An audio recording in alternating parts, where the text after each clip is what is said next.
My name's Tim James, and in July and August of this year I walked the Kokoda Trail in Papua New Guinea.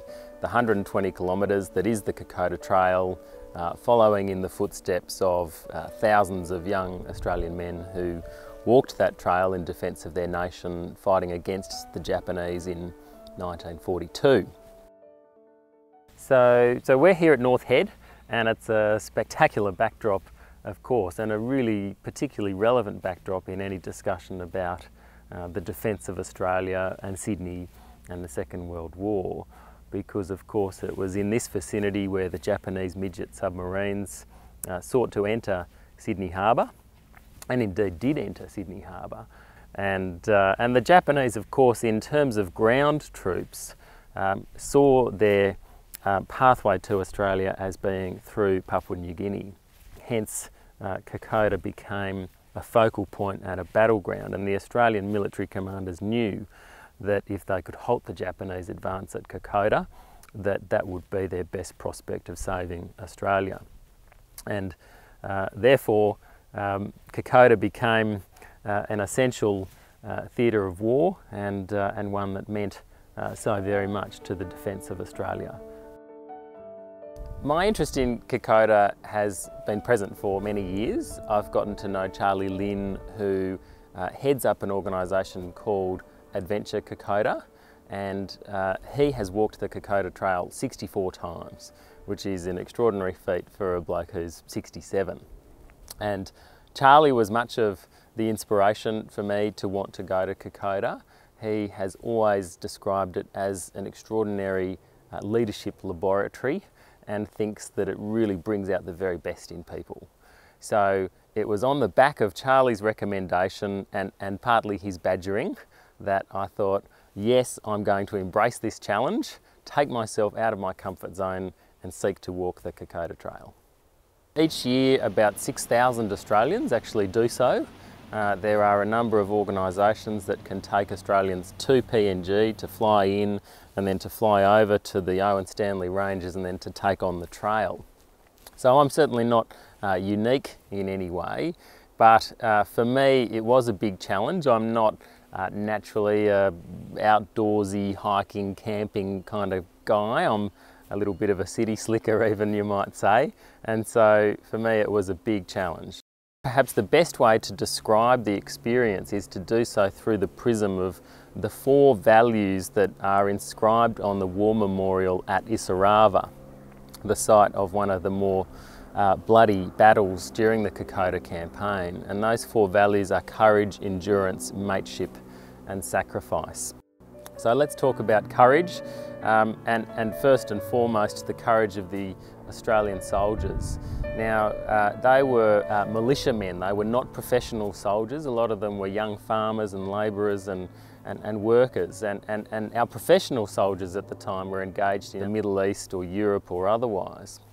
And so these young blokes were sent over to Papua New Guinea, to the very challenging environment that is the Owen Stanley Ranges, to fight against the Japanese. The Japanese were marching south, of course. They'd come through the Philippines. They saw it as their right and their destiny to win the Pacific and the Asian region, and indeed they had made great advances and they were headed towards Australia. So the courage of these young men, who initially were outnumbered about 6 to 1 and who were fighting professional Japanese soldiers who were well resourced, well prepared, they were battle ready, and these young Australians who had never seen war before found themselves in the most horrendous of conditions and circumstances. And it was of course aided when some professional Australian soldiers were able to return from the Middle East to join those young militiamen from Australia, and it was perhaps at that point our forces were well enough placed indeed to defeat the Japanese. So really the battle for Kokoda was the battle that would determine whether Australia would be actively invaded by the Japanese forces. The Kokoda Trail is an unforgiving trail. It's about 120 kilometres in length, very steep inclines, very steep declines. a lot of ridges, a lot of valleys, a lot of creeks and rivers. It's wet. Kokoda is in the tropics. There's mosquitoes and leeches and all of those sorts of elements to battle with, aside from obviously having Japanese soldiers shooting at you and trying to kill you. So to get across that trail, you've got to be fit and strong and healthy and bloody determined. And certainly those young Australian soldiers were just that. So the training was really very extensive. You can't just, in the ordinary course, head to PNG and walk the Kokoda Trail. You really do need to be prepared. So I spent about 4 to 5 months walking, trekking, going to the gym. Then in terms of being otherwise prepared with the gear, you've got to have the right boots, are really important. I couldn't believe that I spent $360 on boots at the end of 10 days. I was thankful for every cent that had been spent on those boots. Mateship, look, one can only imagine the bonds, the incredible bonds of mateship that were forged among those young Australian men over there.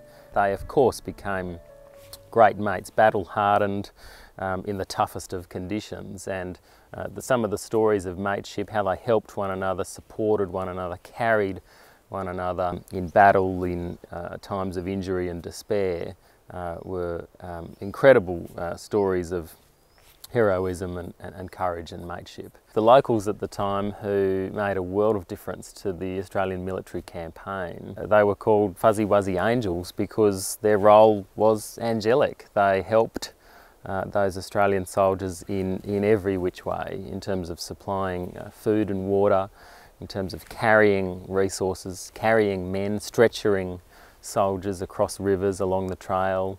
Our trek leader went so far as to say that if it wasn't for the Fuzzy Wuzzy Angels, it's quite likely that the Australian campaign would not have succeeded. Many of our porters were grandsons of Fuzzy Wuzzy Angels, and they performed for us a similar role. Thankfully they didn't need to stretcher us out, but they were so helpful, so caring, and they know that track so incredibly well. The group that I went with, there were 34 Australians. We all went as strangers. We didn't know one another. We were Australians from all walks of life.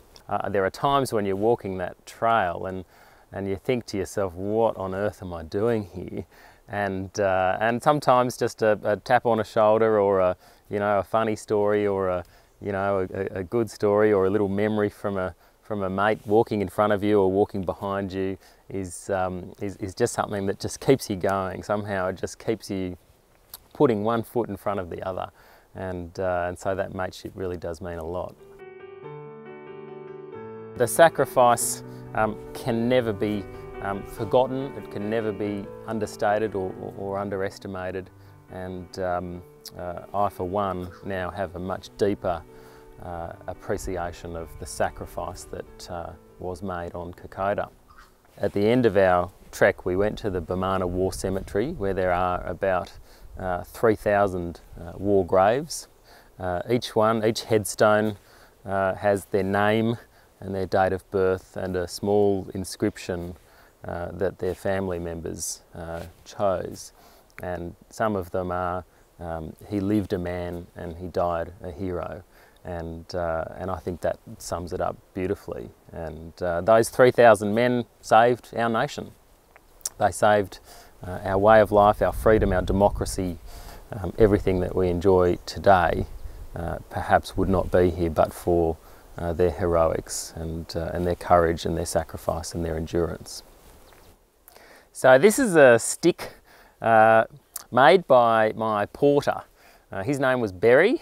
And Berry was 20 years old, and every trekker had a porter, someone to help to carry their tent, their food, some of their belongings and so on. And these guys were just lifesavers. They were just so supportive, so helpful, and so caring. And so towards the end of the trek, the porters offered to make a stick like this for each of their trekkers. And this one says, "My name, Tim James, Kokoda Trail 2012, and then inscribed in it are the 4 values of Isarava: compassion, endurance, mateship, and sacrifice. I'm proud of it. It has pride of place on my bookcase, and it's a great reminder of the values and the experience that was walking the Kokoda Trail.